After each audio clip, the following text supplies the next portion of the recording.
जय हिंद प्यारे बच्चों आज के इस वीडियो के अंदर हम एक इम्पॉर्टेंट टॉपिक और आप कह सकते हैं कि इम्पॉर्टेंट बेसिक कंसेप्ट सीखने वाले हैं। जैसे कि आप देख सकते हैं कि हमारे वीडियो का जो टाइटल होने वाला है how to find out the square root. तो इसके दो मेथड हम करने वाले हैं। पहला प्राइम फैक्टराइजेशन मेथड से सीखेंगे, दूसरा हम लॉन्ग डिवीज़न मेथड से सॉल्व करेंगे। तो हम एक ही एग्जाम्पल को दोनों मेथड से सॉल्व करेंगे ताकि आपको क्लियर हो जाए कि आप स्क्वायर रूट किसी भी मेथड से फाइंड आउट करिए, आपका आंसर सेम आएगा। तो सबसे पहले चलते हैं, हम एक एग्जांपल ले लेते हैं। Example is 2025। ठीक है, प्राइम फैक्टराइजेशन मेथड के अंदर पहले हम प्राइम फैक्टराइजेशन मेथड करते हैं। जैसा कि नाम बता रहा है, प्राइम फैक्टराइजेशन का मतलब है कि हम प्राइम नंबर्स का ही यूज़ करेंगे। और प्राइम नंबर्स कौन से होते हैं? जिसके दो ही फैक्टर्स होते हैं, ओनली टू फैक्टर्स। एक तो वो नंबर और एक वन।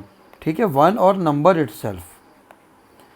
सिंपल सी लैंग्वेज में ऐसा नंबर जो या तो अपने आप से खुद से डिवाइड हो जाए या वन से डिवाइड हो। अब 2025 का हम प्राइम फैक्टराइजेशन से करेंगे पहले। तो सबसे पहले आपने स्टार्ट करना है 2 से, हमेशा ध्यान रखना है। डिवाइड नहीं होता फिर 3 पर, फिर 5 पर, 7, 11, ऐसे आपने प्राइम नंबर की तरफ मूव करना है। पहले आपने 2 से चेक करना है। आपको डिविजिबिलिटी रूल आने चाहिए। अगर आपको डिविजिबिलिटी रूल नहीं आते हैं तो उस वीडियो का लिंक मैंने बनाया हुआ वीडियो ऑलरेडी अपने डिस्क्रिप्शन में शेयर कर दूंगा, आप वहाँ से देख सकते हैं। जैसा कि आप देख सकते हैं लास्ट का डिजिट 5 है, तो ये 2 से डिवाइड नहीं होगा। अब हम 3 से चेक करेंगे। 3 से कैसे चेक करते हैं? हम तीनों सारे डिजिट को आपस में प्लस कर देते हैं, तो आंसर आया 9। 9 3 से डिवाइड हो जाता है, तो इसका मतलब है नंबर भी 3 से डिवाइड हो जाएगा। तो इशू करते हैं। 3 6 18। फिर 3 से चेक करना है, फिर 3 से। अब 25 3 के टेबल में नहीं आता है, then you will have to move to the next. पहले हमने 2 चेक किया, नहीं आया। 3 से जितना हो सकता था कर दिया, 3 से अब नहीं हो रहा तो हम next move to the next. 5 से करो। कब तक करना है? जब तक 1 नहीं आ जाए। अब 1 आ गया तो आपने इसको यहीं स्टॉप कर देना है। अब आगे कैसे करना है? आपने लेना है स्क्वायर रूट। ठीक है, स्क्वायर रूट के अंदर आपने सारे ही फैक्टर्स लिखने हैं। 3 कितने टाइम आया? 1 2 3 4।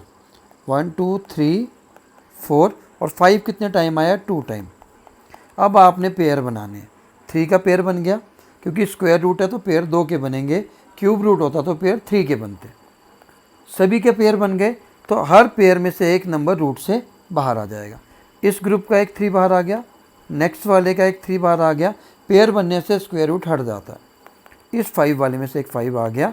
अब आपने इसको मल्टीप्लाई कर लेना है, तो आंसर क्या आएगा? 3 3 जा 9, 5 जा 45। तो इसका स्क्वायर क्या होगा? स्क्वायर रूट क्या होगा? 45 होगा। अब हम चलते हैं दूसरे मेथड पे, लॉन्ग डिवीज़न मेथड। ठीक है, करना क्या है? 2025 हमने ले लिया डिवीज़न वाले साइन की तरह। जनरली डिवीज़न हम ऐसे बनाते हैं, पर इस केस में स्क्वायर रूट के केस में हमने डिवीज़न का साइन ऐसा बनाना है। ठीक है, चलिए सबसे पहले और इम्पॉर्टेंट चीज़, आपने नंबर के लास्ट से पेयर बनाने स्टार्ट करने हैं। सपोज करो 3 नंबर होते तो 2 का पेयर बनता, 6 का पेयर नहीं बनता, तो 6 को एज इट इज़ छोड़ देते हैं। यहाँ पर दोनों के पेयर बन रहे हैं, तो करना क्या है? पेयर बना दिए। पेयर बनाने के बाद सबसे इम्पोर्टेंट चीज़ क्या है कि आपने जो नंबर यहाँ पर लिखना है, यहाँ पर वही सेम नंबर यहाँ पर होगा। क्यों? क्योंकि हम स्क्वायर की बात कर रहे हैं। स्क्वायर का मतलब होता है सेम नंबर सेम से मल्टीप्लाई होना चाहिए। ठीक है, तो आपको पता कैसे चलेगा आपने लेना क्या है? देखिए, अगर आप 1 इंटू 1 लोगे, अगर यहाँ भी 1 लोगे और यहाँ भी 1 लोगे, तो मल्टीप्लाई करके 1 आएगा। अगर दोनों साइड 2 लोगे तो 4 आएगा, 3 लोगे तो 9 आएगा, 4 लोगे तो 16 आएगा, 5 लोगे तो 25 आएगा। अब आप देखेंगे कि 5 यहाँ पर हमारे पास 20 है, लेकिन यहाँ पर 5 5 कर रहे हैं तो 25 आ रहा है। बट 20 से ज़्यादा हो गया, हमें क्या करना है? उससे कम वाला लेना है, जैसे हम डिवाइड में लेते हैं। ठीक है, चलिए अब आपको करना क्या है? यहाँ पर भी 4 लिया, यहाँ भी 4 लिया। 4 4 जा 16। जैसे डिवाइड में माइनस करते हैं वैसे माइनस किया, 4 आ गया। ठीक है, डिवाइड में क्या करते हैं हम, एक एक नंबर कैरी करते हैं, बट यहाँ पर जो पेयर बना है आपको पूरे पेयर को कैरी करना है। ठीक है, 4 आ गया। नेक्स्ट स्टेप देख लीजिए इंपॉर्टेंट, जो पहले दो नंबर आपने लिए थे 4 और 4, उन दोनों को आपने क्या कर देना है, ऐड कर देना है। कितना आ गया, 8। उस 8 को इसके सामने लिखना है। ठीक है, अब 8 के साइड में आपने कौन सा नंबर लेना है, यहाँ पर जो नंबर आप यहाँ लेंगे वही नंबर आप 4 के साथ में लेंगे। आप पता कैसे चलेगा, मान लीजिए 8 ले लिया, 8 के साथ मैंने 3 ले लिया, तो 3 ही लेना है, 9 24। फिर हम 4 के साथ चेक कर सकते हैं, 336। फिर हम 5 के साथ भी चेक कर सकते हैं, और 425 आ गया, यहाँ भी 425 था, तो मैं क्या करूँगा, यहाँ भी 5 लिखूँगा और 4 के साथ भी 5 लिखूँगा, तो 425 आ गया, सेम आया, कट गया तो 0। आप देख सकते हैं यहाँ पर भी हमारा आंसर 45 ही आया है। एक और एग्जांपल कर लेते हैं 676 का।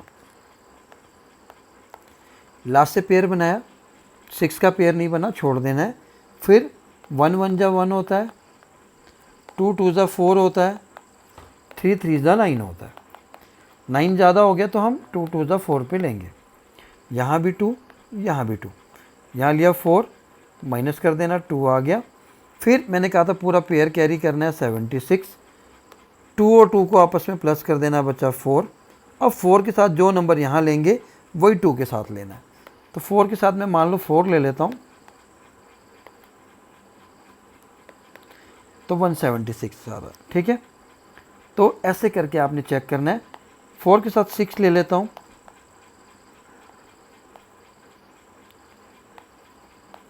तो 276 आ रहा है, तो हमें यही चाहिए था, यहाँ भी 6 और यहाँ भी 6 और 0, तो इसका आंसर आ गया 26। अब इसका प्राइम फैक्टराइजेशन भी आप चेक कर सकते हो कि 26 आ रहा है या नहीं आ रहा। 676 का सबसे पहले 2 से स्टार्ट किया, फिर 2 से, जब तक 2 से हो सकता है तब तक आपने 2 से स्टार्ट करना है। ठीक है, अब 2 से नहीं हो रहा, 3 से भी नहीं होगा, अब सीधा आपका 13 से होगा। मैंने क्या कहा था, 2 के पेयर में से आपने एक ही नंबर को लेना है। यहाँ से एक 2 आ गया और 13 वाला एक 13 आ गया, कितना आ गया 26। तो प्यारे बच्चों, ये था प्राइम फैक्टराइजेशन मेथड और लॉन्ग डिवीजन मेथड से स्क्वायर रूट कैसे फाइंड आउट करते हैं। आज के लिए इतना ही, फिर मिलते हैं नेक्स्ट वीडियो में नेक्स्ट इंपॉर्टेंट टॉपिक के साथ। जय हिंद, जय भारत।